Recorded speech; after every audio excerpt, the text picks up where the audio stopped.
کہ اپنی پوئٹری کے تھرو مسلمانوں کو بیدار کرنا اسٹارٹ کر دیا، اور ٹھیک ہے، اور اپنے خطبات ایڈریس کے تھرو اس طرح سے علامہ اقبال جو الہ آباد میں ایڈریس خطاب ہوا تھا، جو ایڈریس ہے 1930 کا، جس میں 1930 کا، جس میں علامہ اقبال نے واضح طور پر کہہ دیا شمالی مغربی سرحدی صوبہ پنجاب، بلوچستان اور سندھ بنگال کے مسلمان کے اکثریتی علاقے ہیں، مطلب کہ اس میں میجورٹی مسلمانوں کے، اس میں مسلمانوں کی تعداد زیادہ ہے ان صوبوں میں۔ تو یعنی جہاں جہاں پر مسلمانوں کی میجورٹی ہے، تعداد میں زیادہ ہیں، جن علاقوں میں مسلمان میجورٹی کے اندر ہیں، موجود ہیں، تو علامہ اقبال نے کہا مجھے دکھائی دے رہا ہے کہ ان فیوچر آنے والے وقت میں یہ ایک الگ وطن بنے گا۔ اس نے کہا تھا یہ ایک الگ وطن بنے گا، علامہ اقبال نے کہا تھا یہ ایک الگ وطن بنے گا جو مسلمانوں کے میجورٹی علاقے ہیں، جہاں پر مسلمان میجورٹی میں ہیں، الگ وطن بنے گا۔ تو اس وجہ سے علامہ اقبال کو ڈریمر آف پاکستان بھی،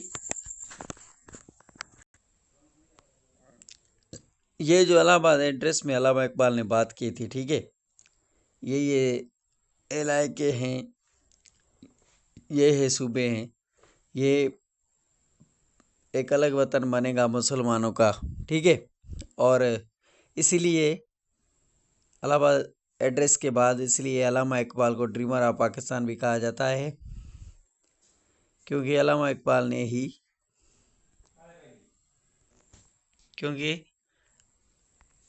کیونکہ علامہ اقبال نے ہی ڈریمر آف پاکستان کہا جاتا ہے، کیونکہ سب سے پہلے ڈریم اور یہ دیکھا تھا 17 سال کے بعد پورا ہوا، پاکستان بنا، ہم نے حاصل کیا۔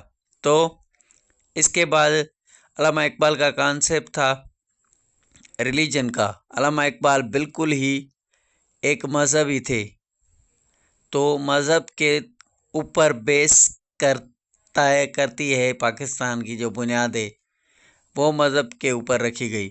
جیسے جیسے مذہب کے اوپر وہ زیادہ کام کرنا اسٹارٹ ہوئے، تو ویسے ویسے علامہ اقبال کو اس بات کا ان کو احساس ہوا مسلمانوں کو کہ مسلمان کسی بھی صورت میں جو ہیں وہ ہندوؤں کے ساتھ ایٹ لیسٹ نہیں رہ سکتے، ہر لحاظ سے الگ ہی جدا ہے، کیونکہ ان کے مذہب میں زمین آسمان کا فرق ہے، تو یہ ایک ساتھ کبھی نہیں رہ سکتے۔ اس کے علاوہ علامہ اقبال نے ٹیچنگز دی، قائد اعظم کو اس ٹیچنگز نے بہت امپورٹنٹ رول پلے کیا۔ ایون جب 1934 کے اندر 1934 کے اندر قائد اعظم کو واپس لایا، تو اس قائد اعظم نے بہت اہم رول پلے کیا،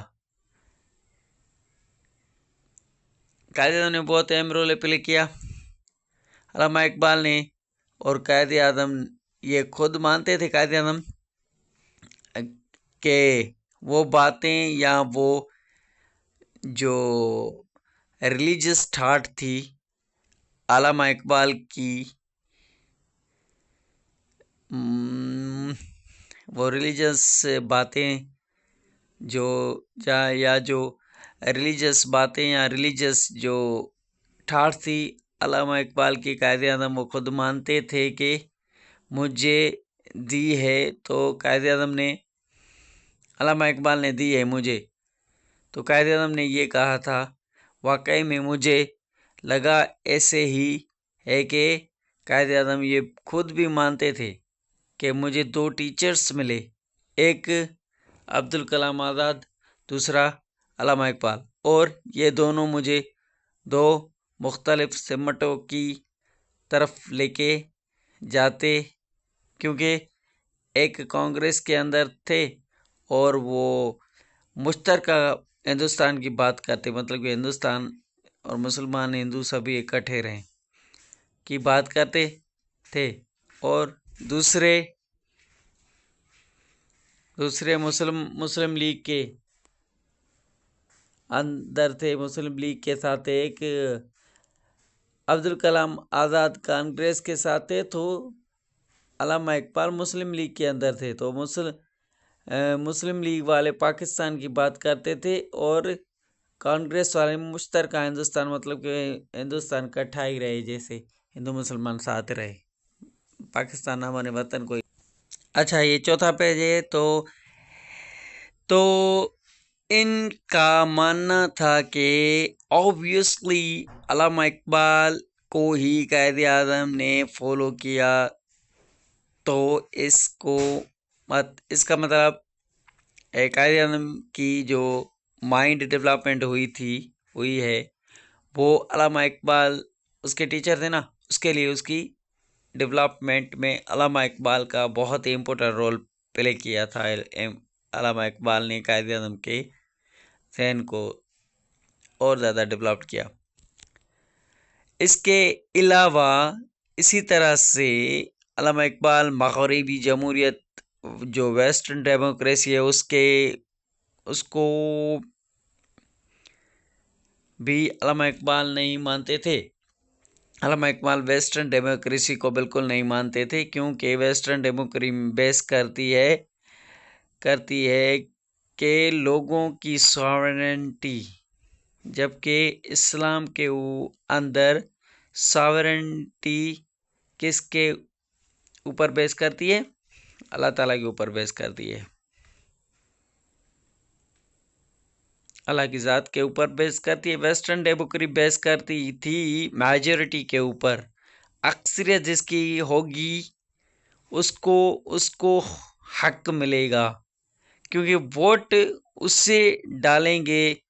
ظاہر ہے جب کہ ہندوستان کے اندر یہ پاسبل ہی نہیں تھا کہ مسلمان جیتے، ووٹوں میں ان کو حق ملے، کے اندر پاسبل نہیں تھا۔ کیوں اپوز؟ اس لیے کہ ویسٹرن ڈیموکریسی کو علامہ اقبال نے اپوز کرتے رہے کہ بھائی ویسٹرن ڈیموکریسی ہندوستان کے اندر قابل قبول نہیں، کیونکہ وہاں پہ تو پھر ہندو ہی جیتیں گے۔ اسی لیے اس وقت ہندوستان میں میجورٹی تھی تو ہندوؤں کی تھی، ہندو ہی جیتتے۔ ووٹ بھی کہاں گیا؟ ووٹ میں ڈیموکریسی کے سسٹم میں وہ تو پھر وہاں پہ ہندو ہی جیتیں گے، چاہے کچھ بھی ہو جائے۔ تو ٹھیک ہے، تو وہ ووٹ انڈیا میں ہوگا تو پھر تو میجورٹی ہندوؤں کی ہے، تو پھر ووٹ تو ہندو ہی جیتیں گے، ان کو حق ملے گا۔ پھر مسلمانوں کو ظلم۔ آگے کے الیکشن کی بات کروں گا، اس میں دیکھنا آپ کہ ہندو جب الیکشن جیت گئے تھے تو کیسے مسلمانوں کے اس کے ساتھ ظلم شروع کر دیا تھا۔ وہ نیکسٹ آگے ٹاپک آئے گا، ابھی جو بات ہو رہی وہ دیکھیں۔ تو علامہ اقبال اینڈ ہے یہاں پر، اس لیے علامہ اقبال کو ڈریمر آف پاکستان کہا جاتا ہے، اور نیشنل پوائٹ بھی تھے وہ ہمارے، ٹھیک ہے، ہو گیا۔ اور نیکسٹ میں اب ہم بات کریں گے Quaid Azam and ideology of Pakistan, مطلب کہ آئیڈیالوجی اور پاکستان سے متعلق جو بھی قائد اعظم نے بات کی وہ بات کریں گے۔ علامہ اقبال نے یہی باتیں کی تھی، اس سے آئیڈیالوجی آف پاکستان سے ریلیٹڈ قائد اعظم اور علامہ اقبال کی باتیں یہی تھی۔ اب آپ اس کو 2 بار 3 بار 4 بار 5 بار پڑھیں، ریڈنگ کریں گے تو آپ کو یاد ہوگا تو آٹومیٹک کانسیپٹ کلیئر ہو جائے گا۔ Thank you, keep watching, stay connected. CSS material available here۔ English میں چاہیے تو میں آپ کو سینڈ کروں گا۔ My name is Salim Ahmed. Thank you, bye.